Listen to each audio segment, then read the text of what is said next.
Mga katek, naaalala nyo ba si ma'am at sir na nagpa-repair dito ng kanilang Oppo A18? Ang unang concern nila noon ay power switch lang ng phone. Bago pa man natin ayusin, may napansin na agad ako, umiinit na ang phone ni ma'am.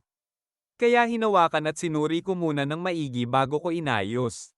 Ang ginawa lang natin ay inayos at pinalitan ang power button sa gilid gamit ang UV glue.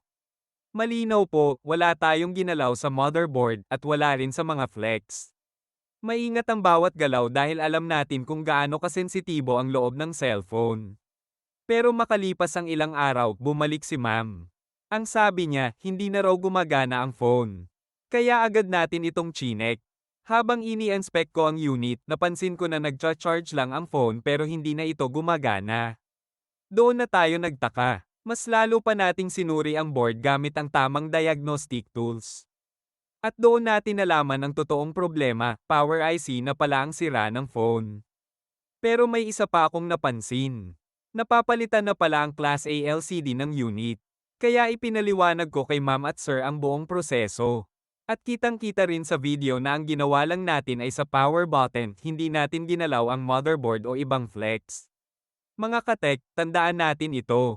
Hindi lahat ng sira ng phone ay galing sa huling repair. Minsan may dating napalitan na parts o ibang internal issues na unti-unting lumalabas habang ginagamit ang unit. Kaya sa repair, importante ang transparency, tamang diagnosis, at malinaw na pagpapakita ng proseso sa customer. Dito sa shop natin, ipinapakita natin ang totoong nangyayari sa loob ng bawat cellphone para malinaw sa customer kung ano talaga ang sanhi ng problema.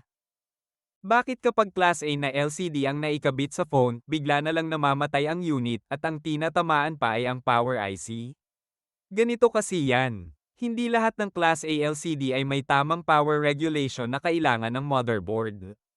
Kapag mali ang voltage na hinihigop ng LCD, napipilitang maglabas ng sobrang kuryente ang power IC para lang mapagana ang display.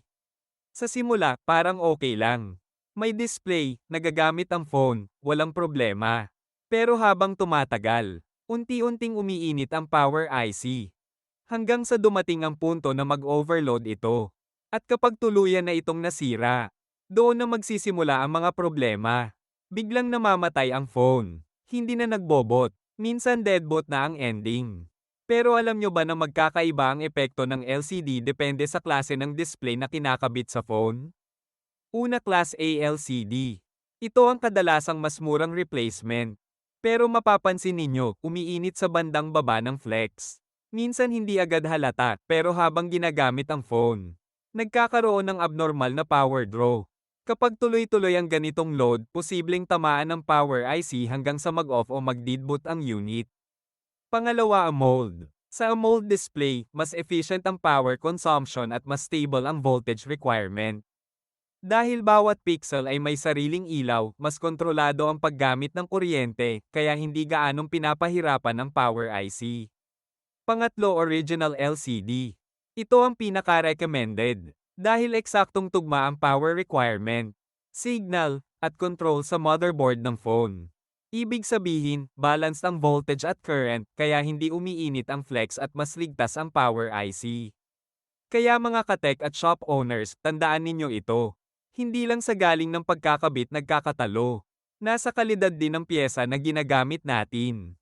Dahil sa cellphone repair, isang maling LCD lang, pwedeng motherboard ang masira. Ito ang isa sa mga LCD na ginagamit natin dito sa shop. TM Superior LCD isang high-quality replacement screen na kilala sa malinaw na display at matibay na performance. Mapapansin ninyo, may 500 luminance brightness, kaya kahit sa maliwanag na lugar, malinaw pa rin ang screen. May high transmittance din ito, ibig sabihin mas natural at mas buhay ang kulay ng display.